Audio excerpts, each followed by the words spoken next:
ओम शांतिर्भवतु। ब्रह्मज्ञान के सत्संग कार्यक्रम में आप सबका स्वागत है। हम निर्वाण शतकम की गहरी श्लोकों के माध्यम से स्वाध्याय कर रहे थे। स्वयं के असीम आत्म तत्व को समझने के प्रयत्न कर रहे थे। आज हम इस सत्संग के माध्यम से निर्वाण शतकम की 5वीं मंत्र 5th श्लोका के माध्यम से स्वाध्याय करेंगे। क्या आत्मा है, क्या आत्मा नहीं है, आत्मा अनात्मा नित्य अनित्य पदार्थ की भेद को समझेंगे। अपने असीम सत्ता को, अपने ब्रह्म तत्व को समझने की प्रयत्न करेंगे। सबसे पहले आइए श्लोक को समझेंगे। श्लोक इस प्रकार है। न मे मृत्यु शंका न मे जाति भेदा पिता नैव मे नैव माता न जन्म न बंधु न मित्रो गुरुर्नैव शिष्यं चिदानन्दरूपं शिवोऽहं शिवोऽहं शिवोऽहं शिवोऽहं शिवोऽहं शिवोऽहं चिदानन्दरूपं शिवोऽहं शिवोऽहं शिवोऽहं शिवोऽहं।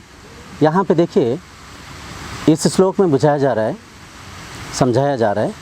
न मे मृत्यु शंका न मे जाति भेदा पिता नैव मे नैव माता न जन्मा। यहाँ पे बोला है न मे मृत्यु शंका न मे जाति भेदा। बहुत गहरी बात यहाँ पे बोला जा रहा है। मुझे मृत्यु के डर नहीं है, मरने की कोई भी डर नहीं है। क्यों डर नहीं है? हम अविद्या से स्वयं को एक सीमित शरीर मानने के कारण, शरीर जब बूढ़ा हो जाता है, शरीर का जब मृत्यु होता है, या तो कोई मृत शरीर को देख के हम भयभीत हो जाते हैं, हम विचलित हो जाते हैं, हम मन को चंचल व्याकुल कर बैठते हैं। परंतु जिस पल आप सत्य को समझेंगे, इस आत्म तत्व को पहचानेंगे, आप इस बात को जिस पल समझ पाएंगे, मैं शरीर इंद्रियां मन नहीं, शरीर इंद्रियां मन के ऊर्ध्व में जो ब्रह्म शक्ति है, जो आत्म सत्ता है, वो मैं हूँ। मैं अविनाशी हूँ, मैं अजर हूँ, मैं अमर हूँ। अजर का मतलब मुझे जरा तत्व नहीं आएगा, मैं बूढ़ा नहीं होऊंगा, मुझे मृत्यु नहीं आएगा। शरीर जन्म ले रहा है, शरीर का मृत्यु होगा। मैं शरीर को एक वस्त्र के रूप में, एक वस्तु के रूप में विनियोग कर रहा हूँ। इस देखिए, आत्मज्ञान कोई छोटी मोटी बात नहीं है। बहुत ही गहरी बातों को शास्त्र के माध्यम से हमें समझाने की यहाँ पे प्रयत्न किया जा रहा है। जिस पल हम इस आत्म तत्व को समझ पाएंगे, अपने स्वयं के आत्मा सत्ता को पहचान लेंगे, तो मृत्यु के प्रति कोई डर नहीं होगा। इसी संसार में हम देखते होंगे, जब कोई व्यक्ति देहांत होने के लिए अंतिम घड़ियों में कहीं अंतिम घड़ियों से गुजर रहे होंगे, उनके सामने बैठ के हम भगवद गीता को पढ़ते हैं, गीता पाठ करते हैं। हम मानते हैं कि अगर कोई गीता पाठ करते समय गीता ज्ञान को सुनते हुए किसी के देहांत हुआ तो उनको स्वर्ग प्राप्ति होगा, वह वैकुंठ में जाएंगे। परंतु सत्य वो नहीं। सत्य ये है, आप जब जिस उम्र से आप अपरा विद्या को सीखते हैं, भौतिक ज्ञान को सीखते हैं, ठीक उसी उम्र से अगर आप इस ब्रह्म ज्ञान को समझेंगे, भगवद गीता उपनिषद वेदों को पढ़ेंगे, उसके अंदर के उस गहरे ज्ञान को समझेंगे और साधना करेंगे, समय आएगा आप इस बात को समझ पाएंगे, आप देह इंद्रियां मन नहीं, आप आत्मा है। आत्मा रूपी ब्रह्म रूपी आप शरीर को, इंद्रियों को, मन को एक वस्तु के रूप में, वस्त्र के रूप में विनियोग कर रहे हैं।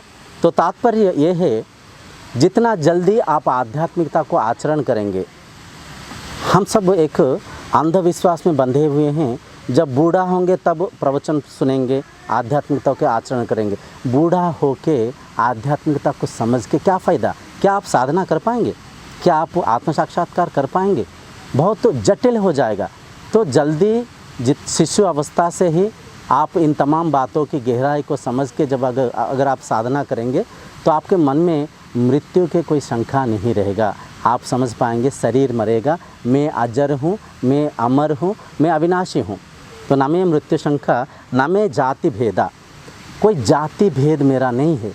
जितना भी यहाँ पे शरीर हम देख रहे हैं, हर एक शरीर के अंदर वह एक ब्रह्म है। उदाहरण के स्वरूप हम अगर और थोड़ा सा गहराई से समझने के प्रयत्न करें, भगवद गीता के 10वीं अध्याय के 20वीं श्लोक जो है उसे अगर आप समझेंगे, उस श्लोक में इस प्रकार लिखा हुआ है, अहम आत्मा गुडाकेश सर्वभूताशय स्थितः अहम आद्यच्च मध्यम च भूतानामंत एव च। यहाँ पे भगवान कर रहे हैं, हे गुडाकेश, हे अर्जुन, अहम आत्मा, मैं आत्मा के रूप में, सर्वभूताशय स्थितः, आशय मतलब हृदय, सर्वभूत मतलब पंचभूतों में बनाया हुआ इस प्रपंच के प्रत्येक शरीर के हृदय की गहराइयों में आत्मा के रूप में मैं ही विद्यमान हूँ, मैं ही वहाँ पे विद्यमान हूँ।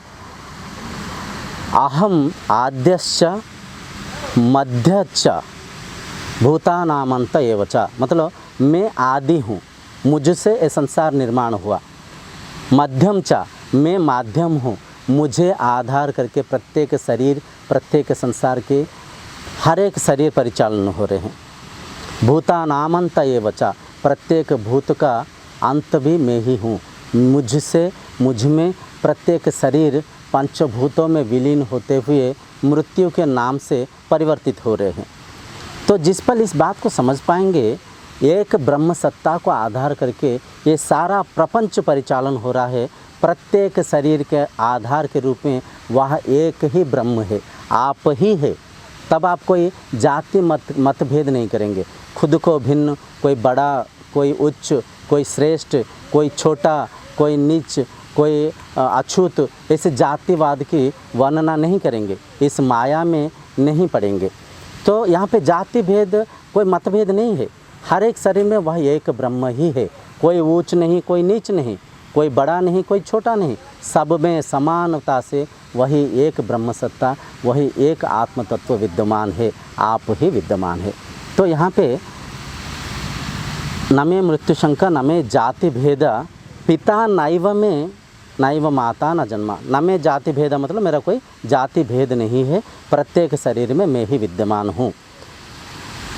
न में मृत्यु शंका, न में जाति भेद, पिता नैव में नैव माता न जन्मा। मेरा कोई पिता नहीं है, क्योंकि मैं अजन्मा शक्ति हूँ, मैं अविनाशी आत्मा हूँ। जन्म कौन ले रहा है? शरीर ले रहा है।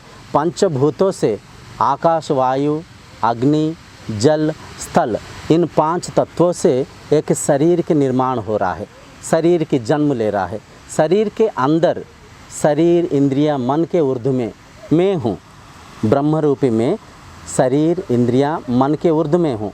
शरीर मुझ ब्रह्म सत्ता को आधार करके जन्म लेता है और शरीर का ही मृत्यु होता है। तो जो जन्म लेता है उसका माता है, उसका पिता है। जो अजन्मा शक्ति है वह शक्ति ही माता के रूप में, पिता के रूप में हर किसी में विद्यमान है। तो न में मृत्यु शंका, न में जाति भेदा, पिता नैव में नैव माता न जन्मा।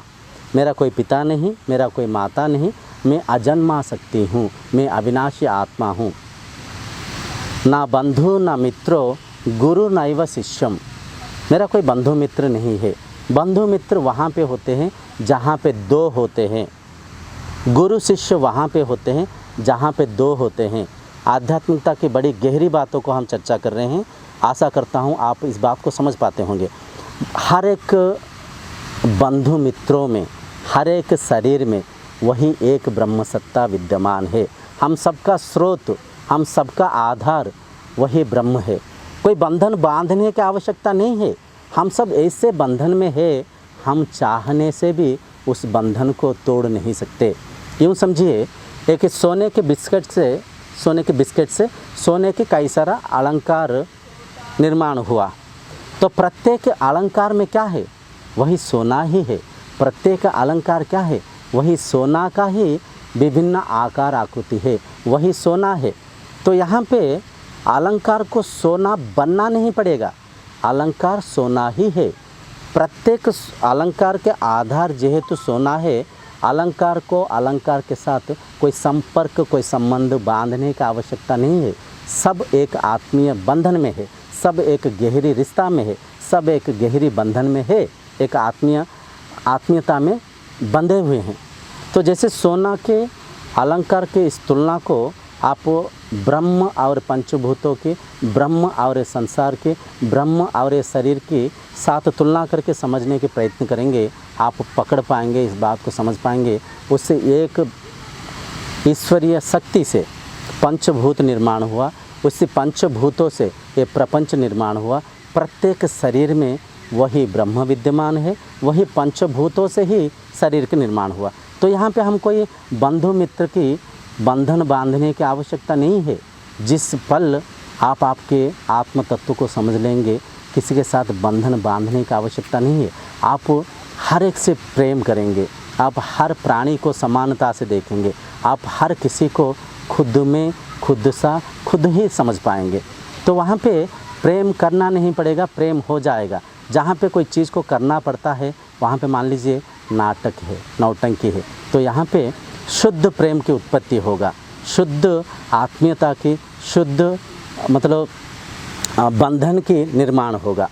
तो यहाँ पे बोला जा रहा है, ना बंधु ना मित्रो गुरुर्नैव शिष्यम चिदानंद रूपम शिवोहम शिवोहम। मेरा कोई बंधु मित्र नहीं है, सब में मैं ही हूँ। मेरा कोई गुरु शिष्य नहीं, जो गुरु है वही शिष्य है। गुरु ज्ञान है, गुरु कोई शरीर नहीं है। तो यहाँ पे हमें समझना चाहिए गुरु शिष्य दोनों एक ही है।